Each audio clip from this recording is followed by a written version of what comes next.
Good afternoon, everyone, and welcome to the Moneycontrol live stream. You're watching markets with Santo and CJ. And Santo, I have to say I'm feeling a little emotional, I did not know that the market takes me so seriously. I mean, I had only talked about the fact that we could be heading towards the peak in the markets in the morning, and lo and behold, seems to be ending the week on a very, tepid note. A tepid week actually on a very weak note. If you look at the Indian stock market, clearly there are signs now, not only in our market but global markets as well, that we are sort of reversing course. And now, I think you're getting a little ahead of yourself. In fact, market has recouped a lot of its losses, and it's well off the lows. CJ. Yeah, true. Halfway through. I mean, it was down about 0.6%. I think when we went for our pre-show things that we do. But since then, clearly the market has halved the losses. But still, if you look at the broader market, there also the pain is quite visible. The small and mid-cap space have continuously underperformed the large cap space throughout the day. And clearly this has been driven by the return of strength in the US dollar index, as well as the spike that we had seen in US bond markets overnight, Santo. And if you look at the crude oil market as well, the crude oil market there also, the losses got intensified after almost a 2 to 3% drop overnight that we saw, Santo. Well, definitely. CJ, yes, no doubt the bulls are getting a bit cautious, but let's also not forget that even in the wildest of bull markets, you need the occasional bout of profit taking, and that's what kind of gives more health to the market. But Santo, what worries me is that, after 5 days of not going anywhere, generally you would expect a up move, that just that spring coil sort of a reaction. But after 5 days of not going anywhere, when you see a downtick that we have seen today, it just concerns me. I think maybe it's just me, but the reading from the screen is just concerning. It's making me a little edgy. I don't really think so, CJ. We are just about 150 points down on the Sensex and barely about 60 odd points down on the Nifty. That's not much at all, CJ. I think that probably the market is gearing for a bigger up move is how I would look at it. Probably. And let's not forget all the short positions that will get built over the next few days. Probably that again could give some more ammo to the bulls later. Yeah, and the funny thing is that actually, if you look at the index futures in terms of who are at this point in time holding longs and shorts, it seems, two market participants who had been at loggerhead with each other throughout this year, the retail and FIIs. If FIIs were bearish, retail was long. If retail was bearish, FII were long.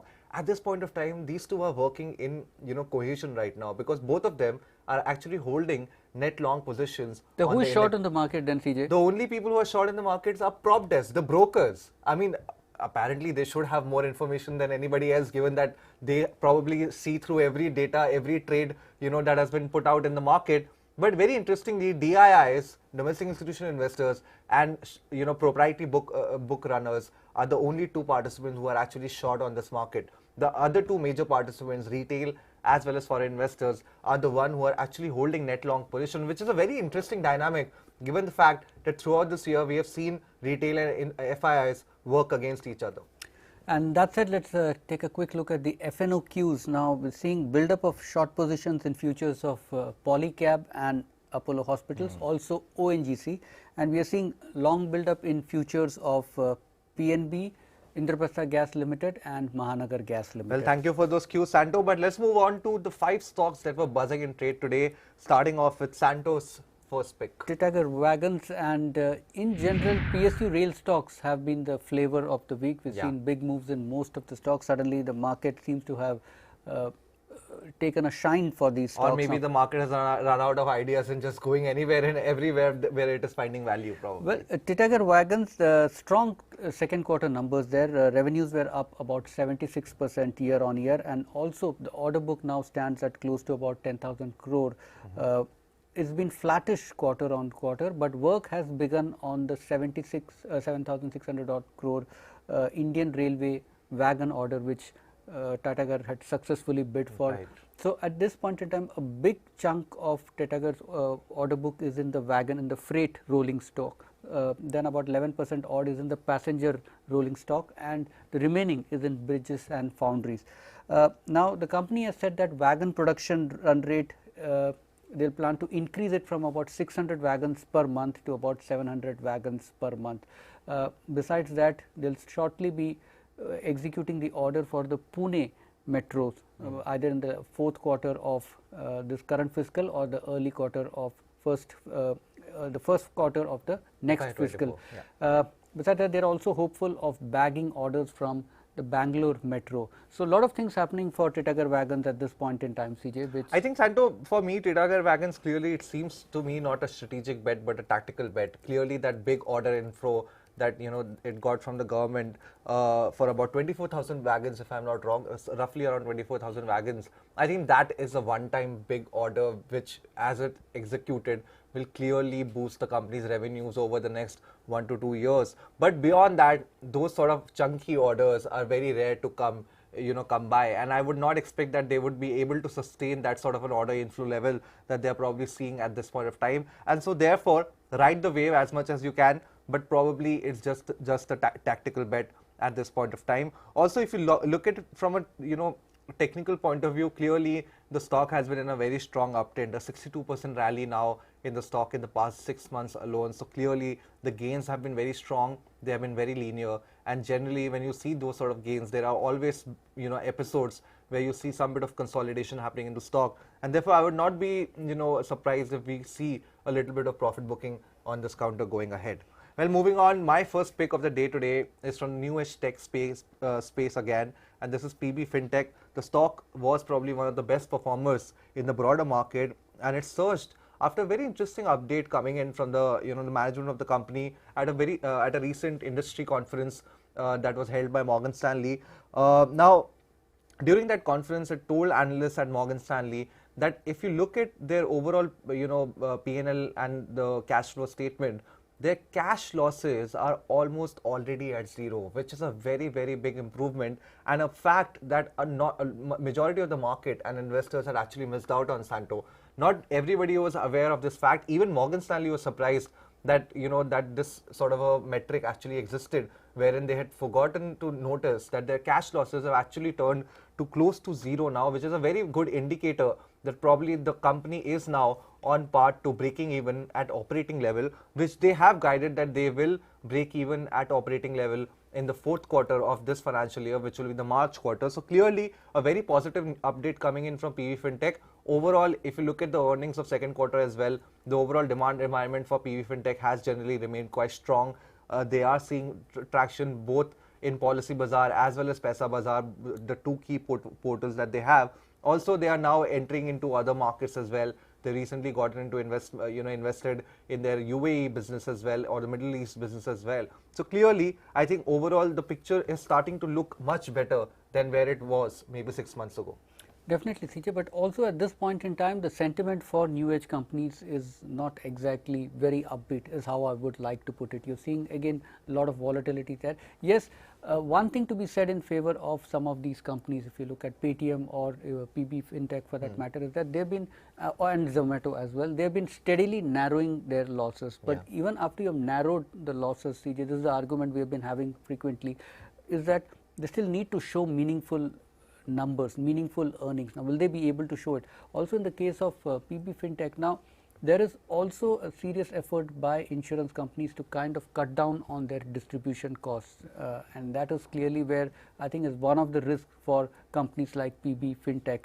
If you see that when you buy policies directly from the company, there's a huge saving both for the company as well as the consumers, and that is catching on, at least as far as the major private sector insurers are concerned. So I think this trend will only intensify in the coming days, and even if you see PB Fintech actually narrow down its losses over some time, if you look at the longer term structural story where companies are trying to cut back on distribution costs, I think things don't look all that rosy. I think, Santo, all I can say to you is to take that leap of faith, and maybe you will be rewarded in the future. Well, Bharat Dynamics, next stock on our watch list. Now, the second quarter numbers were just about okay, but if you look at the first half of the year for the company, it's been pretty robust, 94% increase in its revenues.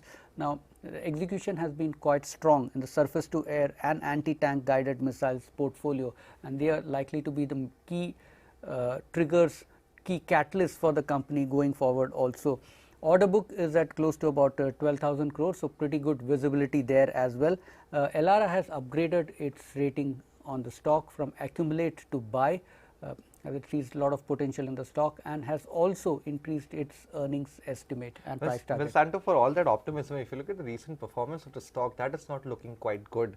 While railway stocks have been doing quite well, actually defense stocks have been a little patchy this week. They've had a good run-up, very strong run-up. True, and I think that is what we are probably seeing. We are seeing a little bout of profit booking entering this counter, because this week the stock is down about 5%. It's down again today in trade about 1.5%. And if you look at some of the momentum indicators also, such as the RSI, which is now hovering below 50, which is never really a good sign if you're looking for any sort of short-term trade or short-term beneficial trade on the stock. Apart from that, clearly the fact that overall market sentiment has turned, I think investors generally will tend to go to their winners first whenever they want to raise some amount of cash, and clearly defense stocks have been the winners of this year, and it's not surprising that they are seeing some bit of profit booking, given the fact that overall in the market also we are seeing some minor profit booking at these levels. Moving on, my last stock of the day today would be Alicon Castalloy. Now this is an auto ancillary space stock from the small cap space, and the stock has been, of course, if you look at the past 1 year's performance, it's been a stellar story, Alicon. But even, today the stock was higher by about 7% after a very, very strong commentary coming out from the company's management post the second quarter earnings. The second quarter earnings themselves were very, very strong. Double-digit growth in revenues, PAT, as well as operating profit. And they were also able to expand their operating margins, which has been a very, very tough task for most companies in the second quarter. Alicon has now, raised their revenue growth guidance for FY23, Santo, to 32 to 35% for this year, and they're now expecting FY24 growth to be somewhere in the range of about 14 to 15%. So overall, if you look at 2-year CAGR, the company would be making anywhere in excess of 20% growth run rate as far as sales are concerned. Also, they have indicated that they are hopeful, or actually very optimistic, of improving their consolidated margins from the current level of 11% in the first half of FY23 to about 14 to 15% over the next 3 years. So clearly a stock which looks like a good play on the overall narrative or the theme around the recovery in automobile sales volumes, and if it plays out to the story, the valuation at this point of time are still looking quite attractive. Well, good run-up in stock price over the last couple of months. No dispute about the quarterly numbers. In fact, the trend has been quite steady for almost the last 3 or 4 quarters in a row. Company has managed to maintain its operating profit margins also. My only quibble here, CJ, is that this again a stock with very, very low floating stock, barely about 1 crore and 60 lakh shares in circulation, of which more than 80 lakh shares is held by the promoter. So all in all, you have about 80 lakh shares, which means that it will continue to be largely a retail play, and there too, some of the bigger investors can always play havoc with the prices. True. So this is something I would give it a pass. Yeah, of course, that will always be a risk, Santo, especially in a small cap name. These sort of risks are generally, market risk is always the biggest risk compared to, and of course, if the company, of course, goes bankrupt, that's a different thing altogether. But generally, you tend to run that risk. But yeah, this is a story at this point of time, clearly looking like it's on a much firmer ground than many of its other peers. The last stock on a watch list is Garden Reach Shipbuilders. Now, the company's second quarter numbers were quite lackluster. EBITDA, in fact, was down by close to about 12%. Now, one of the risks for the company is that, as the name suggests, of course, the main business of Garden Reach is shipbuilding itself, but 97.5% of its order book is based on shipbuilding orders, and that, according to ICICI Securities, is a bit of a negative in the short term, because according to the brokerage, the execution will peak out by FY25, and from there the cash flow will also start reducing a bit, because shipbuilding is typically long gestation projects, and ICICI Securities has rated the stock a sell with a fair value of 390 rupees. Santo, that is not a very pretty picture that ICICI Securities is painting for Garden Reach at this point of time. But on that note, let's move on to the market. Let's quickly take a check on how the market is behaving at this juncture, and it looks like, Santo, we are seeing some bit of comeback from the the bulls, the Nifty and the Sensex. Looks like they are now sharply off their day's low. They were down about 0.6%, but now we are edging towards the flat line. Possibly in another 15 minutes, if this continues, Santo, we could actually have a positive close. That's why I always keep telling you, CJ, have hope, you know. I've always had hope, Santo. I've always had hope. But yeah, sometimes hope can be, you know, a two-way sword. So, of course, you have to be a little wary on where you pin your hopes at. That said, sectorally, I think it's the banking space again, which is leading the recovery for the market. The Nifty Bank Index is somewhere around the flat line at this point of time, just down about 0.1%. There's been a good recovery there. But the automobile space, one of the biggest winners of this year, along with defense and PSU Bank, Santo, that space seems like now is seeing profit booking for the second day running. Down, the Nifty Auto Index is down about 1.2%, but the PSU banking space again doing quite well. Nifty PSU Bank Index higher by about 1.6% at this juncture. So what are the key things that we'll be keeping an eye out for, CJ? Well, Santo, of course, we have to watch out for a lot of Fed, commentary from Federal Reserve members or FOMC members throughout the next week. A lot of the, members of the central bank are going to be speaking in public forums, and of course, their comments, their thought processes always tend to move the market, as we have seen earlier today. Apart from that, also keep an eye out on the minutes of the US Federal Reserve's, recent monetary policy that will be coming out on Thursday in the US. So that could also have a very important effect on how the market behaves probably for the rest of the year till we, welcome 2023. Well, with that, it's a wrap on this edition of Markets with Santo and CJ. Thank you for watching and also sending in your queries, and I hope you all have a great weekend ahead. Absolutely, guys, and keep following us on the social media links that you can see at the bottom of your screen. And for the rest of your financial news, there's only one place to be, that is moneycontrol.com. We'll catch you again live Monday morning at 9 a.m. Till then, have a great day and a great weekend.